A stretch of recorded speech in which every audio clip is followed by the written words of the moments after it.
Je vous propose de vous installer confortablement et de fermer les yeux pour simplement écouter le son de ma voix.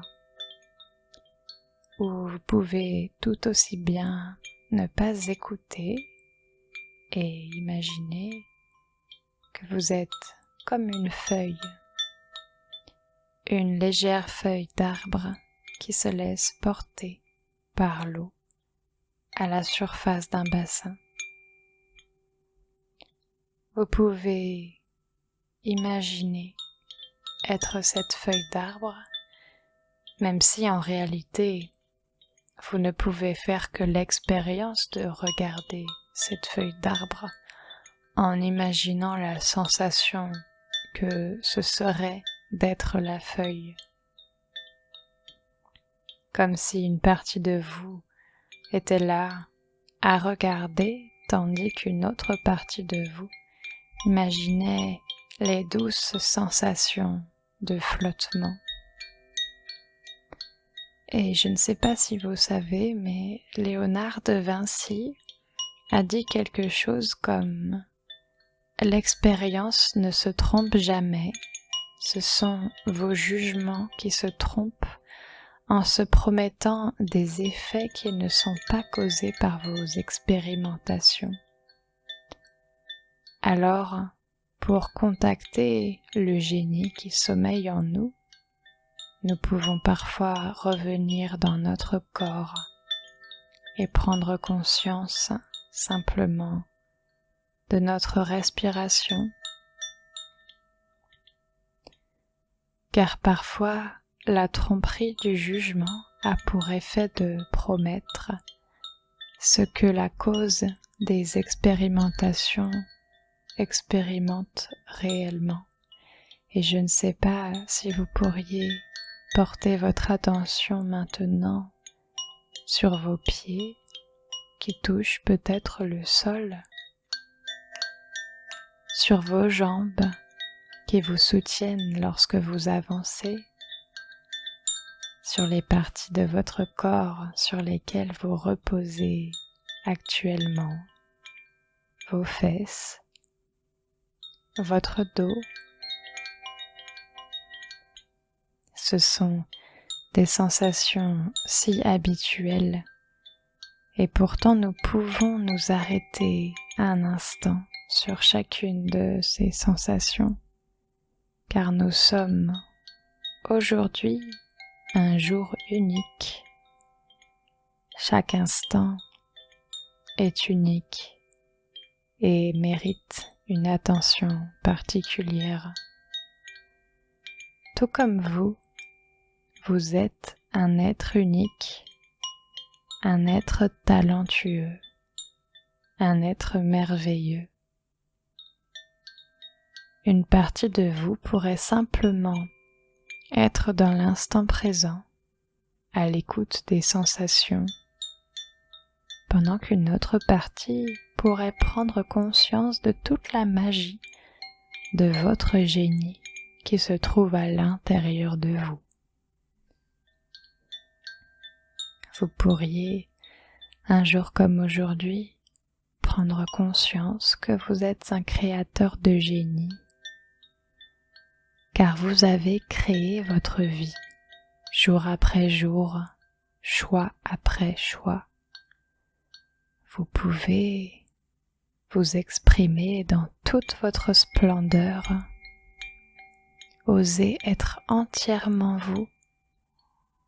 Vous pouvez cesser de craindre l'échec. Les échecs sont des tentatives qui font partie de la vie et le monde est d'une abondance folle et a tellement à nous offrir lorsque nous nous ancrons. Nous pouvons abandonner les peurs, nous libérer du passé pour être bien là, dans l'instant présent, sur cette terre.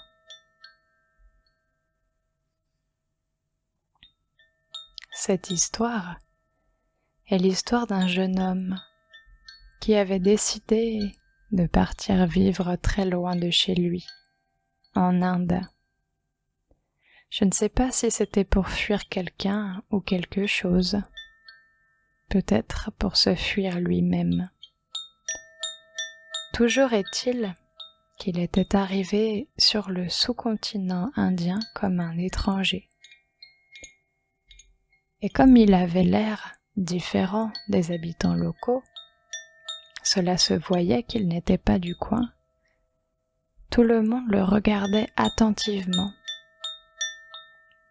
un peu comme lorsqu'un enfant découvre pour la première fois un chat.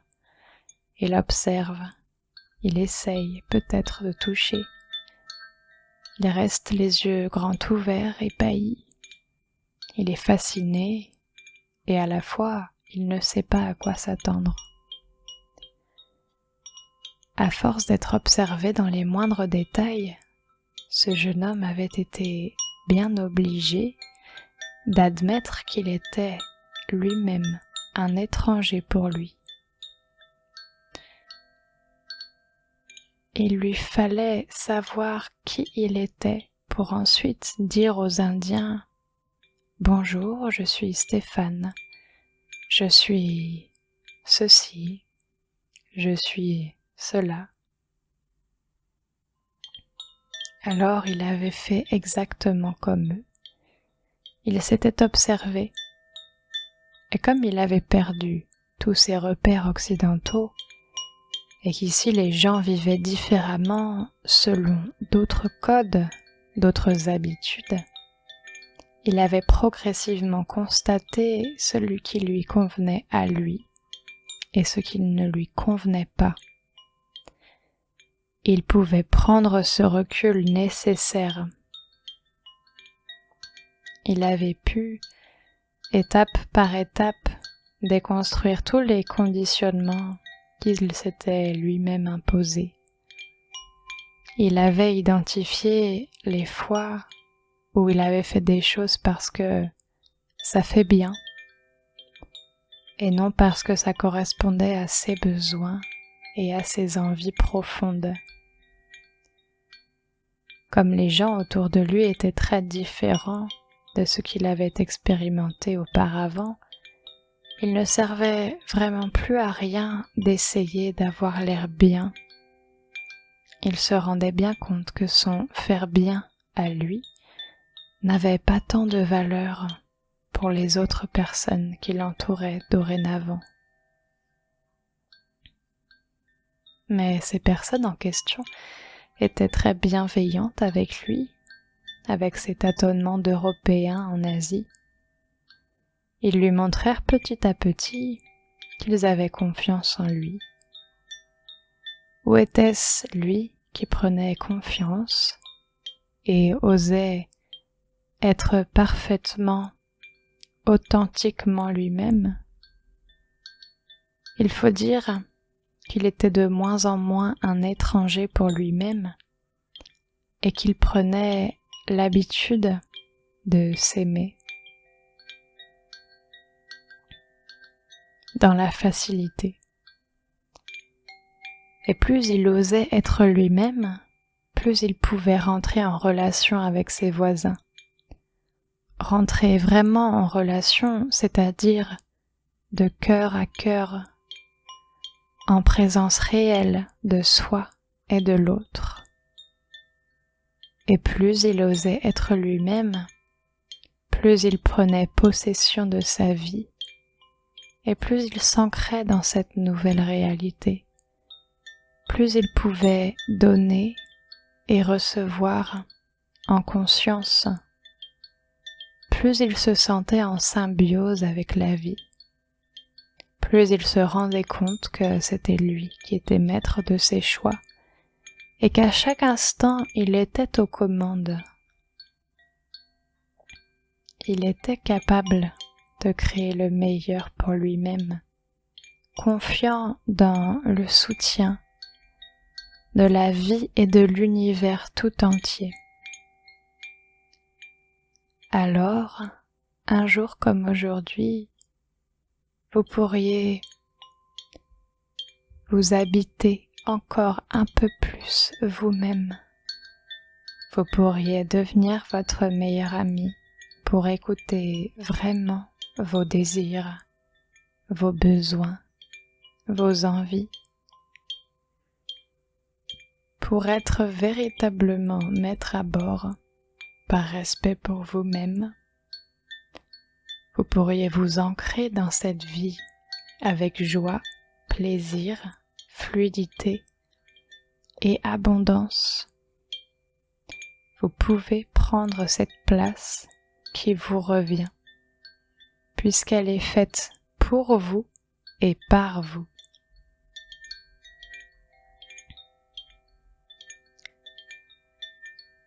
Emmeline était une femme qui avait tout pour réussir. Elle avait une vie agréable dans une belle maison avec un mari merveilleux en tout point. Elle faisait le métier de ses rêves. Elle était exactement la personne qu'elle avait rêvé d'être adolescente. Mais Emmeline ressentait comme un vide dans son ventre. Cela faisait des années qu'elle n'y avait plus aucune sensation physique, ni mal ni bien, plus rien. Comme cela ne la gênait pas plus que ça pour vivre sa vie, elle ne s'était pas posé de questions. Un week-end, elle alla voir ses grands-parents à quelques heures de route de chez elle. Sa grand-mère était en train de trier des photos. Elle aimait beaucoup se plonger dans ses souvenirs et les photos de ses ancêtres. Emmeline l'aida pour passer un peu de temps avec elle. Et puis à un moment, elle découvrit une photo un peu particulière. C'était comme une photo de mariage d'un couple, mais il y avait eu un trou qui avait été découpé à l'endroit du ventre de la dame. Elle garda la photo quelques secondes entre ses mains, sans comprendre. Sa grand-mère lui dit « C'est une photo de mes parents. Il y a eu un autre enfant avant moi, mais il n'a pas vécu. Mon père ne supportait plus de voir cette photo, il était si triste. Alors, il a découpé le ventre rond sur la photo. » Dans les jours qui suivirent, Emmeline se sentit complètement bouleversée, triste, comme si elle pleurait la mort d'un bébé qui n'était pas le sien. Elle s'autorisa à pleurer, à laisser s'écouler cette rivière. Et puis un jour, elle décida de revenir chez ses grands-parents et elle proposa à sa grand-mère d'enterrer cette photo dans le jardin, comme pour dire au revoir symboliquement à cet enfant. Et cela lui fit beaucoup de bien. Dans les semaines qui suivirent, le vide qu'elle ressentait dans son ventre disparut. Elle se mit à désirer concevoir un enfant pour la première fois de sa vie. Et pour son plus grand bonheur, et celui de son compagnon, quelque temps plus tard, un tout petit fœtus prit racine dans son ventre. Et il grandit, et elle le couva avec tout son amour. Alors, je ne sais pas si nous pouvons déposer là les chagrins qui appartiennent à nos aïeuls. Je ne sais pas si nous pouvons nous libérer de la douleur de la perte. Peut-être que lorsque le moment est venu, nous pouvons enterrer les anciennes peines qui appartiennent à d'autres ou au passé pour pouvoir nous enraciner et fleurir dans le présent. Ainsi, nous pouvons nous ouvrir à l'abondance et à toutes les merveilles de ce monde. Car lorsqu'un cycle est terminé, un autre commence. Lorsqu'une porte se ferme, une autre porte s'ouvre. Et je vous propose maintenant d'imaginer que vous êtes debout sur le sol.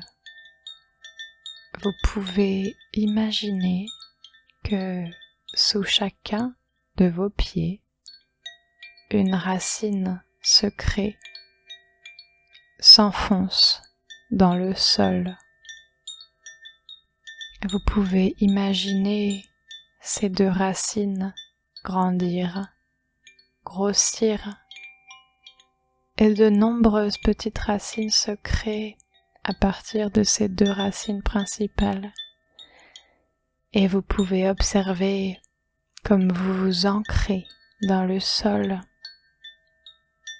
comme ces racines prennent de l'ampleur, comme elles vont profondément chercher l'énergie bienveillante de la terre Gaïa.